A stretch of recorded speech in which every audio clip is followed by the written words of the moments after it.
بسم اللہ الرحمن الرحیم۔ السلام علیکم۔ آپ یوٹیوب چینل دیکھ رہے ہیں اور میں ہوں کاشف کھگا۔ بخاری و مسلم میں بنی اسرائیل کے ایک قاتل کا واقعہ نقل کیا گیا ہے۔ آپ صلی اللہ علیہ وآلہ وسلم نے اللہ کے یہاں توبہ کی قبولیت سے متعلق صحابہ کرام کے سامنے بنی اسرائیل کے ایک قاتل کا نہایت خوبصورت اور ایمان افروز واقعہ بیان فرمایا۔ بنی اسرائیل میں ایک شخص چوری ڈکیتی اور قتل میں بہت مشہور تھا اور نہایت معمولی بات پر کسی کو قتل کر دیتا تھا۔ ہوتے ہوتے اس کے ہاتھ سے 99 قتل ہو چکے تھے۔ اس کے بعد اس کے دل میں احساس پیدا ہوا کہ مجھے بھی اللہ کے ہاں جانا ہے۔ چنانچہ یہ فکر بڑھتا رہا اور لوگوں سے معلوم کرتے ہوئے ادھر ادھر پھرتا رہا کہ میری توبہ کیسے قبول ہو سکتی ہے۔ کسی عالم شخص سے ملاقات کی، فکر ہوئی کہ معلوم کیا جائے کہ ایسے شخص کی توبہ قبول ہو سکتی ہے یا نہیں۔ لوگوں نے اسے ایک عابد شخص کے پاس جانے کا مشورہ دیا۔ اس شخص نے اس کے پاس جا کر مسئلہ معلوم کیا کہ کیا میری توبہ قبول ہو سکتی ہے، کیا میری مغفرت ہو سکتی ہے جبکہ میں نے 99 قتل کیے ہیں۔ تو اس عابد کو مسئلہ معلوم نہ تھا، تو اس نے اپنی عقل سے قیاس آرائی کی کہ جو آدمی 99 انسانوں کی جان لے سکتا ہے اس کی مغفرت کہاں ہو سکتی ہے۔ چنانچہ اس نے کہہ دیا کہ تیری توبہ قبول نہیں ہوگی۔ اس شخص نے غصہ و جلال میں آ کر اس شخص کو بھی قتل کر دیا۔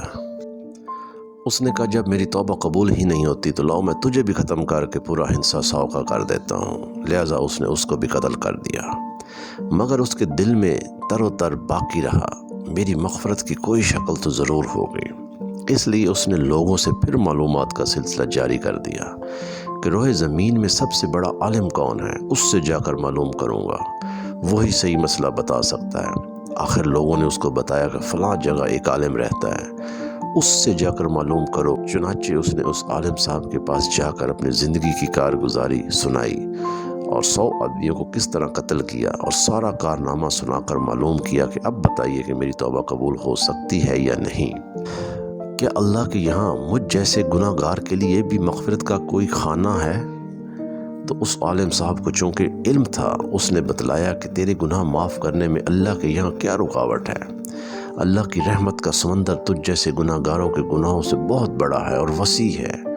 چنانچہ اس عالم صاحب نے مشورہ دیا کہ تم فلاں جگہ سفر کرو، وہاں کچھ اللہ کے بندے رہتے ہیں، ان کا مشغلہ صرف اللہ کی عبادت ہے، ان کے ساتھ مل کر اللہ کی عبادت کرو اور نادم ہو کر اپنے گناہوں کی معافی مانگو، انشاءاللہ تمہاری مغفرت ہو جائے گی۔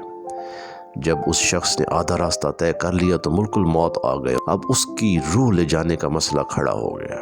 آسمانوں سے رحمت کے فرشتے بھی آئے اور عذاب کے فرشتے بھی۔ رحمت کے فرشتے کہنے لگے اس کی روح لے جانے کا حق ہم کو ہے، اس لیے یہ سچے دل سے تائب ہو کر عبادت کے لیے جا رہا ہے۔ اور عذاب کے فرشتے کہنے لگے کہ اس کی روح لے جانے کا حق ہم کو ہے، اس لیے کہ اس شخص نے کبھی کوئی نیک کام نہیں کیا، پوری زندگی معیشت میں گزار دی اور اتنے قتل و غارت کیے۔ اسی دوران آسمانوں سے آدمی کی شکل میں ایک فرشتہ آیا۔ بعض روایت سے معلوم ہوتا ہے کہ آنے والا فرشتہ حضرت جبرائیل علیہ السلام تھے۔ چنانچہ اس فرشتہ نے تشریف لا کر ان دونوں طرح کے فرشتوں کے درمیان یہ فیصلہ کیا کہ دونوں طرف کی مسافت ناپ کر کے دیکھ لو کہ جہاں سے آ رہا ہے وہاں کی مسافت قریب ہے کہ جہاں سے جا رہا ہے وہاں کی مسافت، لہٰذا جہاں کی مسافت قریب ہو اس شخص کو وہاں والوں میں شمار کر دیا جائے۔ چنانچہ دونوں طرف کی زمین ناپ کر دیکھی گئی تو جہاں جا رہا تھا وہاں کی مسافت جہاں سے آ رہا تھا اس کے مقابل میں صرف ایک بالدشت قریب ہے۔ چنانچہ فیصلہ یہ ہوا کہ مقام معیشت سے مقام عبادت صرف ایک بالدشت قریب ہے، اس لیے رحمت کے فرشتوں کو اس کی روح لے جانے کا حکم ہوا۔ میرے بھائیوں اور دوستو، یہ بنی اسرائیل کا ایک قصہ تھا جو بہت مشہور و معروف قصہ ہے کہ 100 آدمی قتل کے بعد بھی اللہ نے اس کو معاف کر دیا۔ یہ ایک واحد قصہ ہے۔ اس کا یہ مطلب نہیں کہ ہم اس قصے کو دیکھ کر ہم بھی قتل و غارت شروع کر دیں اور اپنے دشمنوں کو اڑا دیں اور بعد میں توبہ کر لیں۔ نہیں، ایسا نہیں ہوگا۔